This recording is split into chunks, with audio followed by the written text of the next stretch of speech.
thème du débat de ce soir. Comment passer de la confiance en soi à la confiance en l'autre? D'après Freud, et du point de vue psychoanalytique, d'ailleurs très bien analysé dans ce livre de Michela Marzano, la confiance en soi est nécessaire pour pouvoir faire confiance aux autres. Sans cette confiance, on ne peut s'ouvrir aux autres ni au champ des possibles. Et elle illustre sa thèse avec de nombreux exemples de films. En ces temps de crise, crise bancaire, crise politique, crise écologique, est-ce que les citoyens que nous sommes tous, on ne devrait pas leur apprendre plutôt la méfiance vis-à-vis de ceux qui nous gouvernent, et surtout aussi l'esprit critique, au lieu de miser sur la confiance? Alors, bonsoir à tous. Oui, merci d'être là parce que moi-même, je ne voulais pas venir quand j'ai vu que ça commençait à neiger. Je me suis dit, oh là, encore une fois, je vais me retrouver prise dans l'effroi. Mais puis, j'ai eu confiance. Et j'ai bien eu raison, vous voyez, vous êtes là et donc j'ai bien fait d'avoir confiance. Ne faudrait-il pas, en temps de crise généralisée évidemment, plutôt avoir une attitude de méfiance que de sombrer dans une sorte de confiance qui risquerait de nous faire passer tous par des crédules?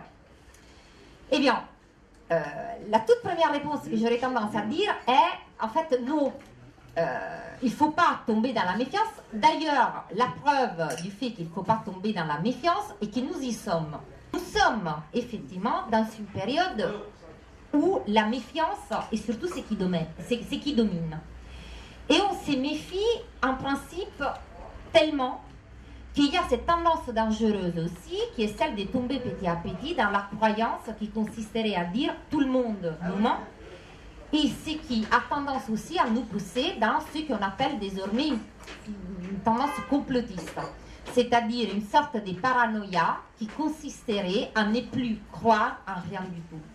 Alors, pour quelle raison c'est quelque chose de dangereux? Parce qu'à force de se méfier de tout, à force de se méfier de tous, à force de se méfier de tout le monde, il y a un problème de paralysie générale au niveau de la société. Donc, on se protège, certes, vis-à-vis de l'abus de confiance, mais à force de trop se protéger, on n'arrive même pas à casser les cercles vicieux et donc à chercher les moyens pour aller au-delà de la situation. Donc, il faut donner notre confiance au pouvoir politique, mais en même temps, à partir du moment où on donne sa confiance, il faut rester vigilant, ne serait-ce que parce que, comme disait déjà Montesquieu, tout homme qui a du pouvoir est porté à en abuser. À la situation qu'on a par exemple aux États-Unis, où de plus en plus, quand on se marie, on passe un véritable contrat, où il y a plein de clauses qui sont formulées de façon très précise pour faire en sorte que dans l'après, tout soit clair et qu'il n'y ait pas quelqu'un qui puisse sortir de cette relation comme étant perdant. Sauf que si peut-être il ne va pas y avoir un perdant, ce qu'on peut aussi remarquer en regardant ce genre de relations, c'est qu'il y a au moins un perdant dans tout ça qui est l'amour.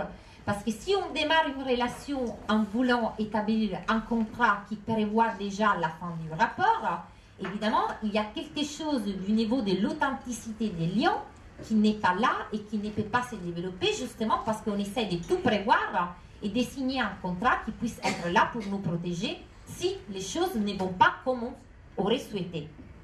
La confiance implique de façon nécessaire un saut dans l'inconnu. C'est pour ça que la confiance relève d'un pari. Et c'est là qu'on voit un lien entre la confiance et la foi. Dans la foi aussi, il s'agit d'un pari. Pascal, à un certain moment, explique que, au bout d'un moment, dans l'acte de foi, il y a un pari. Et il explique aussi qu'il vaut mieux parier parce que si Dieu n'existait pas, et bon, on aura parié, mais finalement, on n'aura rien perdu. Mais si par hasard Dieu existe, eh bien, il vaut mieux avoir parié en son existence parce qu'à ce moment-là, tout sera gagné. Pour pouvoir faire confiance, il faut aussi, et là j'ai fait un petit pas en arrière, il faut aussi avoir une certaine forme de confiance en soi. C'est-à-dire, si Une confiance en soi qui exclut la présence de l'autre casse la possibilité du lien. Une confiance en l'autre qui ne prend pas appui sur une confiance en soi amène au risque de l'effondrement si l'autre nous trahit. Est-ce que la confiance est quelque chose qui se mérite ou pas? Est-ce que vous pensez que la confiance en soi protège de la trahison de l'autre? En partie, la confiance, on la mérite. Et on la mérite pour quelle raison? Parce que c'est au fur et à mesure que le temps passe qu'on montre d'être fiable. Et il y a un lien étroit entre confiance et fiabilité. Si quelqu'un est systématiquement pas fiable, s'il n'est jamais là quand il faut, s'il n'est jamais là quand je le cherche, ce serait extrêmement, non seulement dangereux, mais ce serait extrêmement stupide continuer à lui faire confiance contre tout. Sauf que la confiance est quelque chose en plus. C'est-à-dire, elle dépasse la fiabilité de l'autre. La confiance en soi est la base même pour pouvoir faire confiance en l'autre. C'est parce que j'ai confiance en moi, dans le sens où je sais que je vais survivre, même si l'autre me trahit, que je peux faire confiance en l'autre. Dans une société démocratique libérale telle que la nôtre, où les rapports sociaux sont basés sur le pouvoir et sur l'argent, qu'est-ce que ça veut dire une société de confiance? Et est-ce qu'il y a une différence entre la défiance, la méfiance, voilà. Oui, il y a une différence entre défiance et méfiance, dans le sens où une partie des méfiances ou des vigilances, moi je préfère peut-être plutôt le mot vigilance, mais c'est une forme de méfiance, est nécessaire dans toute société. Parce que sinon on tombe effectivement, les risques étant qu'on tombe dans une société totalitaire. Et donc on a besoin de cette forme de méfiance-là, de cette vigilance-là. En revanche, la défiance, c'est ce qui arrive après une trahison profonde de la confiance qu'on a donnée. D'ailleurs, aujourd'hui, nous sommes plutôt dans une société de défiance. Parce que, à juste titre d'ailleurs, alors, il ne s'agit pas de justifier, parce que si on reste dans la défiance, on ne va pas s'en sortir. On ne va pas faire redémarrer la société. Mais nous sommes dans la défiance parce que la confiance des gens a été trahie à plusieurs niveaux. La confiance, c'est une force et une arme redoutable. Et elle permet de nous fédérer, elle permet de créer des réseaux. Là où pour moi, la confiance est un concept socle, ce qui doit nous permettre de bâtir une société différente.